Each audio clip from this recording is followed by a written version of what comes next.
Hello everybody, it's Bangkok Ian here, and this is my video response to Dean, aka vinniecorleone62. He's got a fantastic YouTube channel. Does a lot of vlogs called Escape to Gaming, and I watch every single one of his videos every time he brings one out. He's been through a bit of a rough patch recently, and I hope he has a speedy recovery and things get back to normal and he starts making videos regularly again and starts gaming again. Praying for you, bud. Okay. Dean asked 5 gaming questions for the community. Very similar to Alan Stewart's 5 questions, which I loved doing the video response to that. And Dean's questions are also excellent questions, so it's a privilege for me to do a video response to this. Okay, first question. What percentage of retro versus modern gaming do you do? Excuse me, it's a bit hot today. I would say it's around 80 to 90% modern and 10 to 20% retro. Well, when I talk retro, yeah, I've got a retro freak console, but to be honest, I've not used it for a while. That does the SNES, Mega Drive, PC Engine, Game Boy. I played it a lot when I first got it at Christmas, but you know, the 8-bit games don't really interest me that much anymore.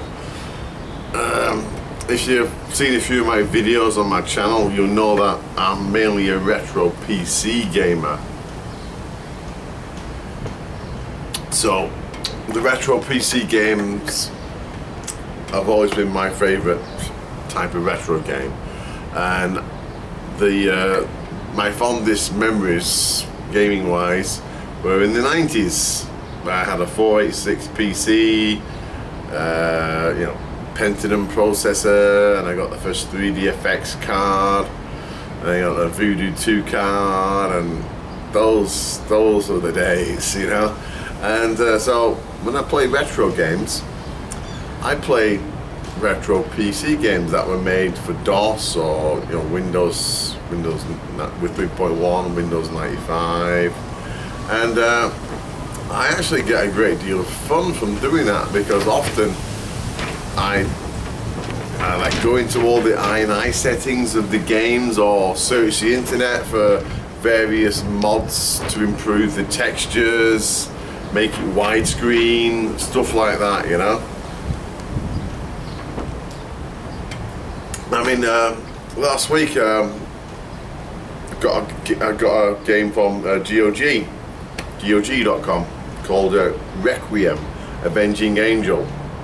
Now, I bought the CD version of that in 1999 when it first came out, and that it was a glide game, so 3DFX, because in the 90s 3DFX, that was the card to get, you know. So I had my Voodoo card, and I could run it in a, you know, massive 640 by 480 accelerated graphics mode. You know, I thought it looked amazing. It's a really good first-person shooter, and bought it last week on GOG.com. And when you buy it, it comes with a program, which is a very good program. I've used it a lot. It's called the N-Glide Wrapper, and what that does, it emulates all the old 3DFX APIs, converts it so you can run it on modern graphics cards like my Nvidia.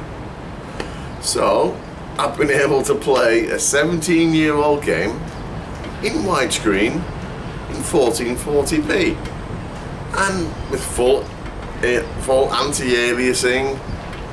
It works and it looks amazing, and it's a retro game. It's 17 years old. I mean, that's what I prefer doing, you know, because, you know, okay, you have to do a little bit of work, but that work pays off when the game works and you realize, hang on a minute, this is 17 years old, it looks it looks amazing. You know, I love that stuff.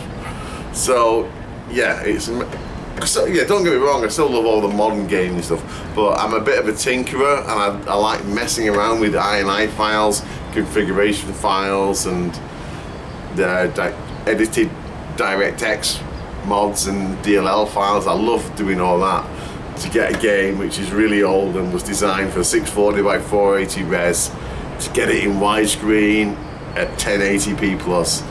When I get that, I feel really proud of myself. Even though I'm not a programmer, I do get a sense of technical accomplishment when I do that. Okay, yeah, I know it's sad, but I'm a sad person. Question 2, what's your favourite genres, past and present? There's 2 genres separated by time. Again, I'm PC based, and in the 90s it was definitely the single player first person shooters that came out. This is before the multiplayer aspect took over. You know, these days you get a 3 or 4 hour campaign and the bulk of it is multiplayer. There was hardly any multiplayer components back in the 90s because we were all on dial-up. So the devs had to make a compelling single player campaign, and these campaigns were 12, 15 hours long minimum, and some of those games were amazing. Name a few. Terminator Future Shock, which was made by Bethesda, one of their first games before they hit it big with the Elder Scrolls. To me, that's still the best Terminator. There was Future Shock, that was the best one. It was a first person shooter set after Judgment Day, and wow, it even had car controls years before Halo introduced them on consoles, you know. And not just that one, what else was there? Blood, remember Blood? But it used the same engine as Duke Nukem. That was a really gory single player game, that was great. The No One Lives Forever, Kate Archer, like a spoof James Bond first person shooter. And the excellent Star Wars Elite Force series. Yeah, these were in the early 2000s, but still they were primarily single player first person shooter games before the perk systems and the leveling up of the multiplayer took over, you know, because I just don't have time to play on these online games. I'm 49 now, I get my arse handed to me whenever I go online with these games, but back in the day when it was all single player, they were by far my favorite genre. Amazing. I wish there were more single player first person shooters, but they're so rare these days. And I would say since the Xbox 360, PS3, and since then, as the first person shooters become more multiplayer centric, I've sort of moved on to the third person action adventure type of game. Infamous, the new Tomb Raiders, Kane and Lynch, what else? Uncharted, of course. Can't wait for Uncharted 4. I've never ever played the multiplayer portion. Even Last of Us, I love that. I've never played that multiplayer. I just prefer the single player. And there are more third person action adventure games that are single player than there are first person. So that's why I've switched. And excuse me, sweating.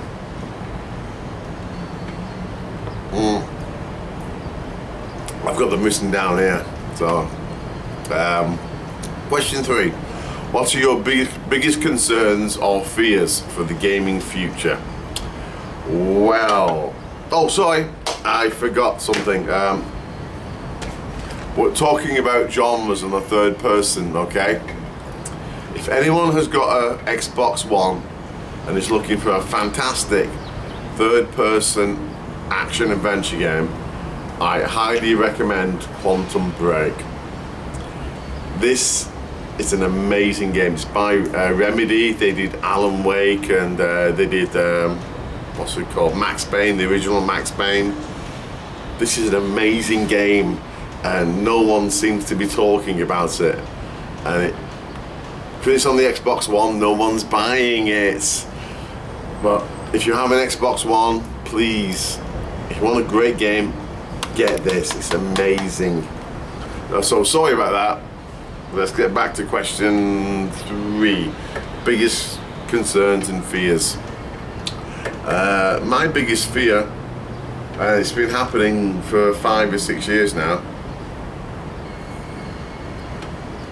Dean mentioned it, and I've got some examples to show you.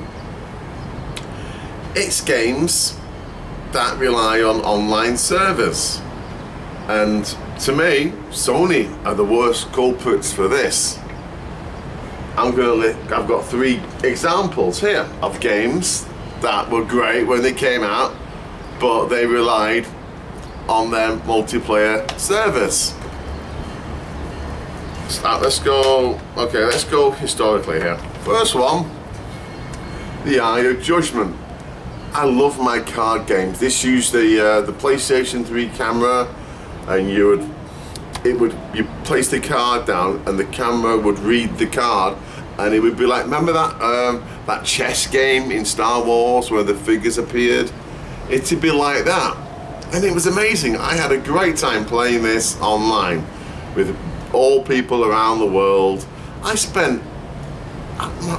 got dozens and dozens of card packs for this, but the servers shut down after only 2 years max. 2 years. It's ridiculous. That's case 1. Case 2, I always have done, the SOCOM games. I love them on the PlayStation 2, and when this came out, I love this. But the single player campaign is paltry. The multiplayer was hyped for this. Problem is, it didn't sell very well. So again, within 2 years, servers shut down. All you're left is maybe half a dozen very short campaign missions. An absolute waste of time. But by far the worst culprit, and this really pissed me off, it's MAG. Did anybody else buy this game? It was hyped to hell, because it was hyped as like a 256 player multiplayer game. And I saw all the trailers and all the previews and thinking, holy, this is gonna be absolutely amazing. So I got it, and it was great at the start. It was brilliant, but not enough people bought it. And Sony, with their pencil pushers, the bottom line, 2 years later, servers went offline, which made the entire game unplayable. This did not even have a single player mode. And of course, the devs, they never ever bothered to patch in bots or any support. I mean, they should have, every game should have bot support, for Christ's sake, for when the inevitable server shutdown occurs. AI is good enough that they can do a decent job, even on the PlayStation 3 with bots. But for Sony just to abandon this game, oh, by the way, it's by the same developer as SOCOM. I'm not sure if they're still operating, probably not.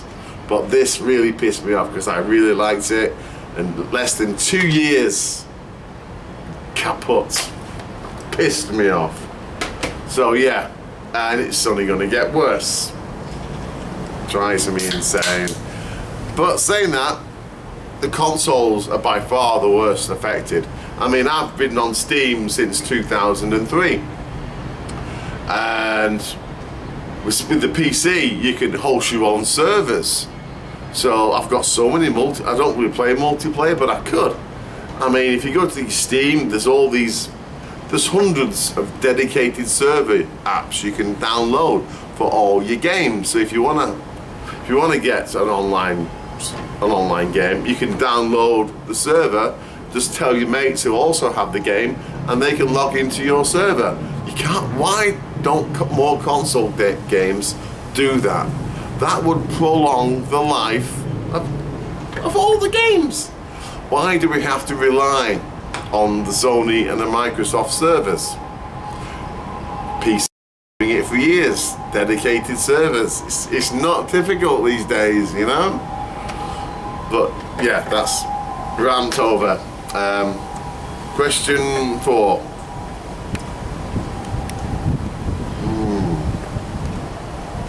Asahi, very nice Japanese beer. Where do you see your gaming collection in 5 years or more?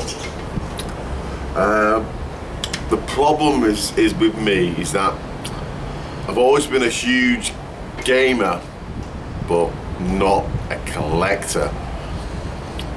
I mean, I've had every console under the sun, and I've always given every console and all my games to my friends and family. I've never sold anything. I would rather give it to somebody as a gift, to give them as much pleasure as possible. I'm a nice guy, what can I say, you know? And I did it, okay, not purely for altruistic reasons, it's space reasons. I just don't have the room. I mean, I've had every console, every computer system known to man, but I don't have the room to keep all this stuff. I mean, look, this is my 3DS collection. I've started throwing away all the boxes now. I know this is sacrilege to a lot of the retro gamers. They'll be going, what have you done, you heretic? But I can still play them. They're alright. I've got a lot of digital games as well, but these are all my carts. My Vita games are in a separate plastic bag as well, because I don't have the shelf space. I've still got a couple of boxes and that, but if the game's more than a couple of years old, I'll just take the disc out, I'll whiz the manual, and I'll stick it in one of those cases, you know? I know, I'm a heretic, but I don't have the room to store all this stuff. And as I said in an earlier answer, I've been on Steam since it started in 2003. And my last video response, I had 895 games. But now that I've got VR, that's gone up to like 930 games. Because there's loads and loads of really cheap VR games on Steam, and I've just been going, yes, yes, yes, yes, yes. So yeah, my Steam collection is huge, and that's been going since 2003, and those games I purchased in 2003, I can play them all.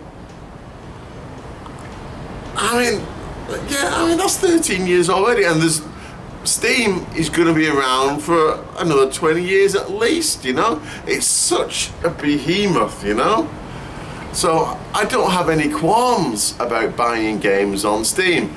Yeah, this was a part of the answer on one of Alan's questions, you know, about his favourite media. And yeah, Sony and Microsoft, they've got a long way to go, but they have to do it, you know? They have to. Because take their PlayStation VR, right? One thing I've noticed since I've got my Oculus Rift, there are a couple of games that are really big, but 90% of them are maybe 200, 300 megabytes at most. Now, what does that tell you? They don't need to be big sizes. Bite-sized games, downloadable only. Now, this has not been confirmed, but given how small the game sizes need to be for VR, because there's not a lot, because PlayStation VR games, yeah, there's a couple on the Oculus which are like 10, 15 hour games. Most of the VR games I've got for the Oculus are maybe 45 minutes, an hour. That's all they're designed for. So small download size. I can see PlayStation VR being downloadable only. I might be wrong, I hope I'm wrong. But for Sony to maximize their profits, yeah, I'm sure GameStop will cry bloody murder in the US and threaten not to have the PlayStation VR in stock. So there might be a couple of big games like Battlezone released on a disc, but I think the bulk of PlayStation VR is going to be digital download only. So better get used to it. So yes, that's how I see my collection in 5 years. It's going to be bags and CD cases, but I'm going to have, it'll be like multi terabyte drives, you know. I mean, I've changed computers, what, 5 or 6 times since Steam started. Just re-download the entire games. Internet is so fast these days. I can download loads and loads of games overnight. Just leave the computer on, you know, and it's all patched. The good thing about Steam is that when you re-download again, the new patch is included in the game, so you don't download the game and then repatch. No, the patch is in the new download. So much better than installing the disc and then having the patch as big as the bloody game on the disc. So I'm going on too long, I'm sorry about this, but this is one of those things, you know. And final question, what are you looking forward to most with game development in the future? Well, firstly, it's going to be, drum roll, the what's it called? The PlayStation 4 Neo that they're calling it. I'm sure it's going to get changed. The name's going to change, but I mean the specs, or the rumored specs, got announced this week, and twice the graphics power, far faster RAM. It does need 16 gigs of RAM though. It's still, from what I've heard, it's still only got 8 gigs. Now that's not going to be enough to run proper native 4K games, because the textures involved for 4K gaming is huge. But you're going to get, every game is going to be 1080p minimum at least 60 frames a second. And if you ask me, the real reason that this upgraded PlayStation 4 is coming out is for VR, because the VR, you need at least 90 hertz refresh rate in each of the visors, you know. If you don't have that, you get motion sickness. I reckon when the PlayStation 4 comes out, it's not going to be 90 FPS, and it's going to be suboptimal. It's going to be okay, it'll be like the Gear VR. But comparing the Gear VR to the Oculus that I just got this week, it's like night and day, you know. The quality, the clarity, and the smoothness, there's no comparison. So when the PlayStation 4 Neo comes out, definitely getting that, and that's going to be the perfect time for me to invest in a 4K TV. I've not bothered yet because I don't have any 4K content. Netflix is not 4K enabled in Thailand yet, but hopefully by the end of the year, maybe. Plus I want one of these 4K TVs. Hopefully it'll be OLED, because those look fucking amazing. I was looking at one today in central Chittagong, and wow, it looked amazing. And there'll be the HDR, the high dynamic range, and there'll be the Dolby Vision and Dolby Atmos. So I mean, I'm not going to get a 4K TV now because I want to know exactly what the PS4 Neo or whatever it's called can do. And when I find out, I'll get the PS4 and I'll get the 4K TV at the same time. So I'll get the latest and greatest, because I don't want to get it now and then find out, bloody hell, the PlayStation 4's got HDR and it's got Ultra Blu-ray and all this and I can't use it. So yeah, I'm waiting for that. And the second thing I'm excited for, it's going to happen, and that's going to be wireless VR. I have the Gear VR, I've had that for a couple of months. Again, thank you Alan Stewart for recommending that. But again, damn you Alan Stewart for recommending that, because you have cost me $1,000 or more. You've got me completely addicted to VR, and I bought the G29, I've got the Oculus Rift now, and I got the HOTAS. I'm going to send you a bloody bill. But enough of that. Yeah, the Gear VR is great because it's completely wireless. It just uses the phone and 360 movement. Problem with the HTC Vive and the Oculus Rift is that you've got the cables connected to your PC. One goes to your HDMI and the other USB 3 to power the screens. But think about it, Microsoft have just released their wireless HDMI transmitters. So it's not going to be, it's not going to be this year, maybe sometime 2017. There's going to be, it'll be a wireless transmittal from your headset to your PC, and wireless charging is coming on leaps and bounds now. I mean, already pretty much every phone you can charge wirelessly, and if they can get a wirelessly charged headset, that is when VR is going to take off. As long as there's cables on it, it's only going to be an enthusiasts like me, or people, geeks like me. Well, we got to get it latest and greatest, early adopters. That's the way it's going to be, because it is a pain having the cables draped around.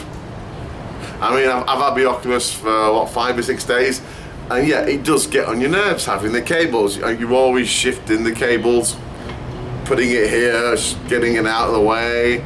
I mean, it's a great experience, I love it, but I wish it was wireless. But there's no feasible way to do that right now because the technology doesn't exist. In theory, but as I said, Microsoft have just released version 2 of their wireless HDMI, and all it will take is further research into wireless charging, so you could have a base station near your PC with maybe what, a 10-foot range, and as long as you're within that range, if it's charging the 2 screens, that is going to be a game changer for VR. It really is. Anyway, I know, apologies for an extremely long ramble, but it's a Saturday, it's a lovely day, I'm on my balcony. This is the first video I've made in my new apartment on the balcony. I've not got my table and chair organised yet, and I've not got my barbecue sorted out yet. That's all going to be done when I get the next paycheck, so. Anyway, enough rambling from me. I've really enjoyed this, and Dean, get well soon, mate, and you're a star. You and Alan, you're my favourite YouTubers by far. Anyway, on that bombshell, thanks for watching. Cheers.